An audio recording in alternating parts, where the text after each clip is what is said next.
Okay, good morning, connectors. I love you guys. You showed me so much love last night with my little homemade leggings. I wanted to come on here real quick as I possibly can to show you how I did that. So the first thing you want to do is get like some old brown paper. This is some brown paper I had from an old pattern bag that I found, and it has the X's all on it. So you can use that piece, or you can go to your local craft store and buy some brown paper on a roll.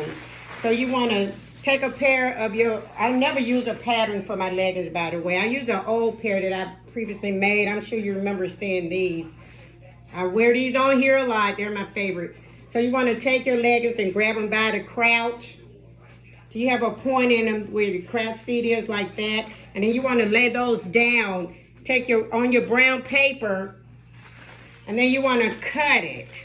See, I've already cut. This is the piece I use over and over for different leggings all the time because it's the perfect size for me. But you want to measure that off on your leggings. This will be on the bottom, actually. You want to lay that off on your brown paper, and then you just want to cut around it. Now you want to allow maybe a 1 or 2 inch seam all the way around your pattern, just for the tuck and extra space, so you'll be able to sew that seam. Okay, you want to allow seam allowance. And then at the bottom, you want to do the same thing. So once you move your leggings, and then you take your material, which was the one you guys liked last night, my camo, and then you put your material. I have a lot of it left, so it was on sale for $5.99. So one pair, $5.99 a yard. And I only bought 2.5 yards. I bought the whole row that was left because I liked it. So I always buy it on clearance. So you want to make sure that your material for leggings have a stretch. You see, that does not have a lot of stretch going this way. So this would be the part that goes up and down your leg. You want to turn it and cut here with a stretch. Now these are stretched. They're not spandex, but they have spandex in them. So there's a difference in the material when you're buying. Make sure you buy material that has the most spandex in it.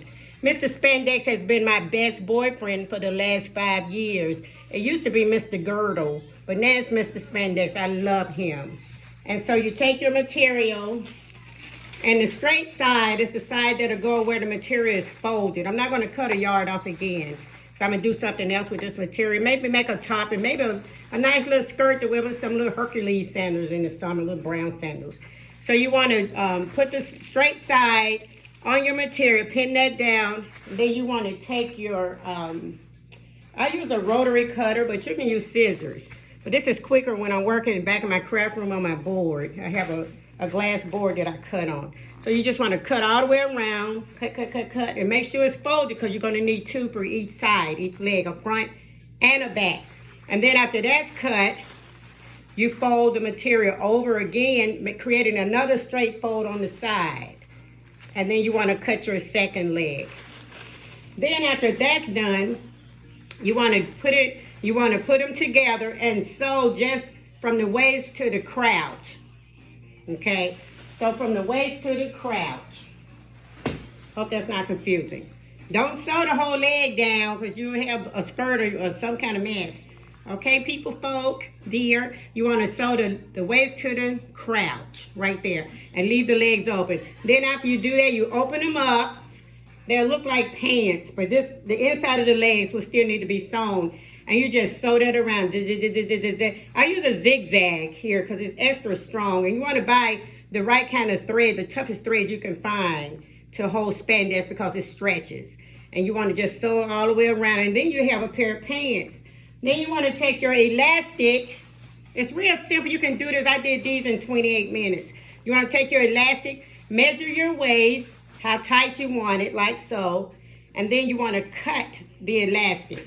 Then you take the elastic. I did this the simple ghetto way. It's a lot of ways you can do it. I cut a hole in my material, took a safety pin, ran it all the way through my folded and sewed down piece on the waist. Okay, for as tight as I wanted, depending on how I measured my waist. And then on the other end, pull the pin through and then just sew it together here, like tack it down, the elastic, tack it down, close up the pieces, it'll still pull together and make that real nice and fancy. It'll look like that, real fancy for you don't have a hole or anything there. And that's it. Oh, don't forget to sew your hems. I did hem these. Sometimes when I'm in a rush, I don't hem the bottoms because they're mine and nobody's going to borrow them, so they don't have to be really perfect. So that's how I made these. I hope I didn't go too fast. And then with this leftover strips, who knows, Chabu, I may make me a darn headband. And I feel like a beautiful Indian person. How about that? And then I'm going to make me a little top, or I may just take a white t-shirt and sew on some colorful pockets.